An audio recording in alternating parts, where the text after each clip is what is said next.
let's kick off with Sharjah, Patrick, since you rode him, and Matt's just basically said he's not in the same parish as some of the other horses that we have four victories in that race. Where does that put him? That win the other day.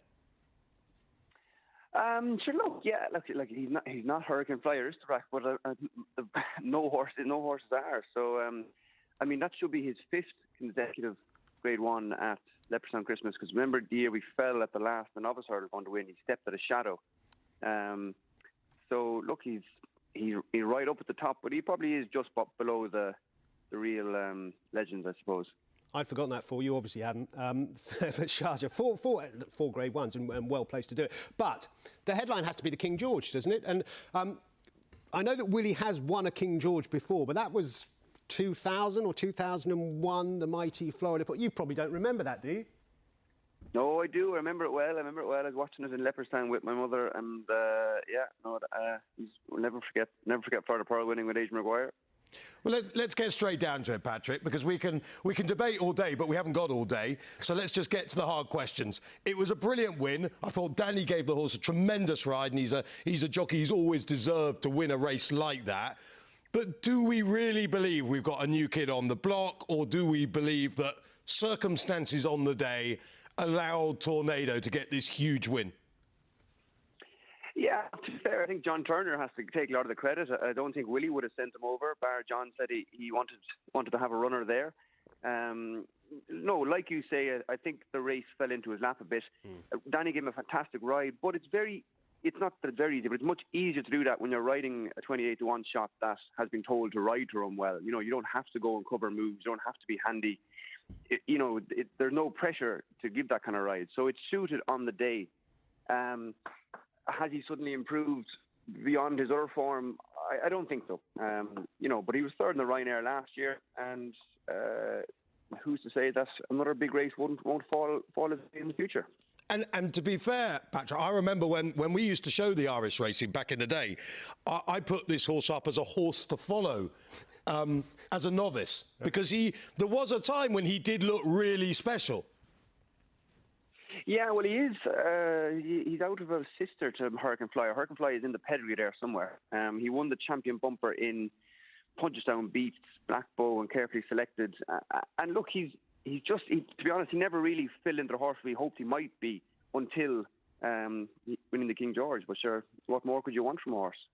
So does he go Cheltenham Gold Cup? Do you just go now and hope? Well, you have to ask John Turner that. He's in charge of race planning now, but I'd imagine the Gold Cup is the obvious place to go with the King George winner, isn't it? Yeah, I mean, you haven't really got much options. Can I quickly ask you about Energumene, Patrick? Because you can't beat Shishkin. And a lot of us feel that Energumene will step up in trip and won't go the 2-mile route. What's the camp's feeling on that? Well, look, we think Energumene is very, very good. We were sick not to have him declared in Leopardstown after choosing Chapman Boursois, but he's entered in Ascot and to go there. So if Shishkin, we might find out there who's right and who's wrong. Is he likely to run at Ascot? Is that the plan as it stands, Patrick? At the moment, that's the plan. He's entered, obviously, because we chose Shacham to go Christmas. We had to find a race for Energumene, and that race looks the ideal one for him.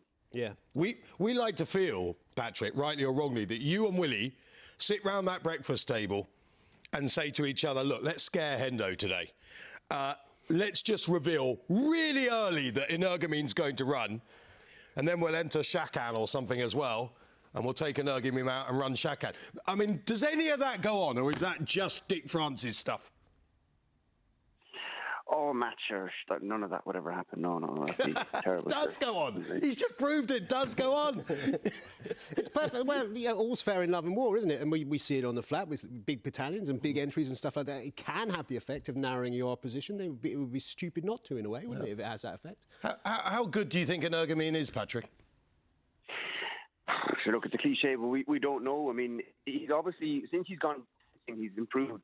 He's obviously a much better chaser than he was a hurdler or bumper horse, even though he was unexposed in both those divisions. But if you were over here in the Galop, there's about 3 horses that catch your eye every day, and he's one of them.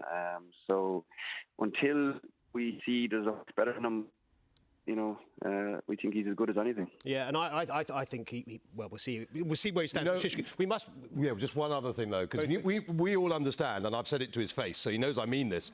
That Patrick, for me, is the greatest amateur there's ever been. I've not seen all the 100-year-old amateurs, but I've never seen an amateur like Patrick Mullins. But only one jockey so far has managed to get Energumene beat. Well, yeah. The same goes for Fern Hollows as well. So, yeah. You said something there, Patrick. As well, I think. Yeah, it's a long list. You said there's a few horses in the place that would really excite you in terms of what they do, and you hear this from footballers, don't you? There's one player on the training ground who's just different class to everyone else. Which horse is it at your place at the moment? Who's the daddy out of all of them, out of all those stars? Sure. Look, it's a very difficult question, but like I said, every morning you see Energumene, he takes your eye. Even just his presence. He has a presence. He knows he's good, and he is very good. Yeah. Well, maybe Energumene is the daddy.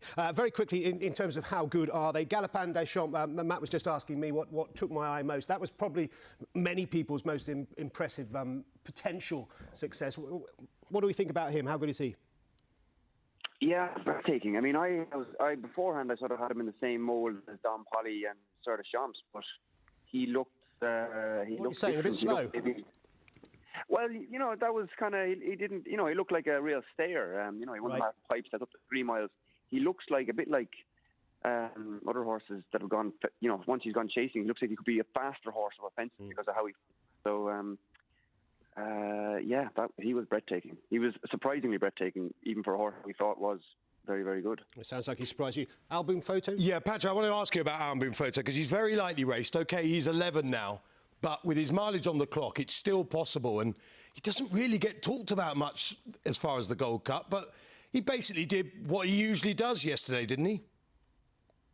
I think every year his performance in Tramore is underrated because it's in Tramore. But every year, if you do the figures, I think he puts in a huge performance there. And yesterday, he beat 2 horses rated 156 and 157. He gave them £7. They both had a run. He hasn't.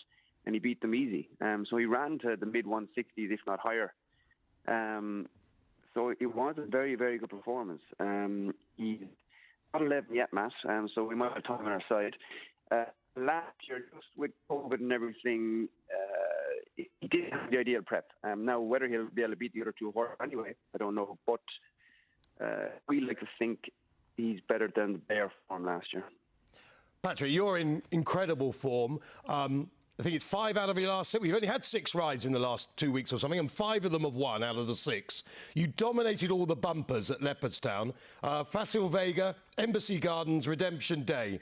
Unfortunately, you can only keep one of those 3. Which do you keep, Patrick? Well, they're all very different. I mean, I think Embassy Gardens, he ran the 2.5-mile bumper and needed every yard of it. He's probably more of a stayer than the other 2. Facile Vega is a huge big horse, covers lots of ground. He must be adopted. He's not at all like Vega. He could improve a lot from mentally, whereas Redemption Day is a smaller, sharper, wirier type, very quick, lots of speed. Doesn't need to learn anything, which is why I never took him off the bridle. So I don't know. Yeah, it's Facile Vega and Redemption Day. They're different types. It's very hard to say which one is better at this stage, And no doubt, put it this way, if history is anything to go by, I'll choose the wrong one anyway. We know that's not true. And finally, Patrick, can I just ask you about Asterion Forlonge? Because, Brian Cooper, I thought, gave him an absolute cracker in the King George. Just didn't deserve what happened, and particularly for him at the moment, because he's way on the comeback as well, doing really well. With a horse like that, and I mean this in the nicest possible term, are horses just thick, effectively, some of them? And he is one of these horses that's incredibly talented, but just a bit stupid. Yeah, but look, horses are like humans, and he obviously has a lapse of concentration every now and then. Like he was going to be second again. he does need to go and prove that he's a proper Grade 1 horse. You know, I know when he unseated him, John Berkeley, he was going very well, but if you stopped a lot of his races last year, the third last, he was going very well. Maybe sticking up to 3 miles is going to improve him, which is good. But he's an interesting horse because he's only ever fought right-handed and has only ever Grade 1 left-handed. And yes, it seems to be a train of thought that he has to go right-handed. So he is an enigma, is what he is. An enigma. That's a better way of. Some people have said that about me. Yes, exactly. Rather stupid, for example. Well, Patrick, I know you've got more lots to ride, so we'll let you go. Happy New Year. Thanks for your time. Thanks very much, Ben. Best of luck. Happy New Year. He is, because we don't speak to him as much as we used to. No. He is such a credit to that family, and I can say that now because he's off riding and he'll never watch this. You know, clearly, you know, there are some sons who take over from their fathers and stuff, and you think, really? Yeah. Really? With him, well, he's a key part of the team. you think Willie could retire today and Patrick could slot in and nothing would change? The success would be identical.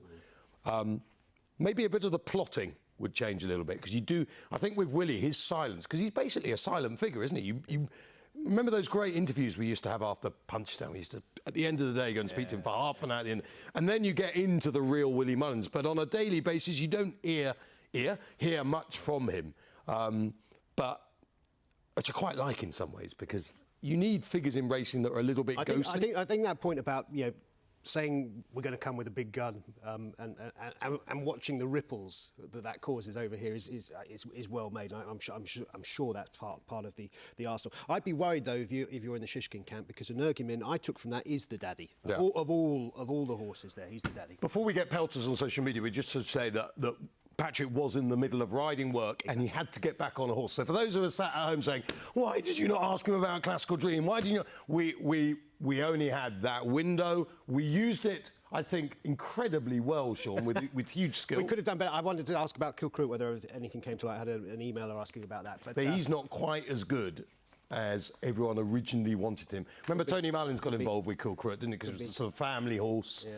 It's just not quite as good as we all wanted it to be. Well,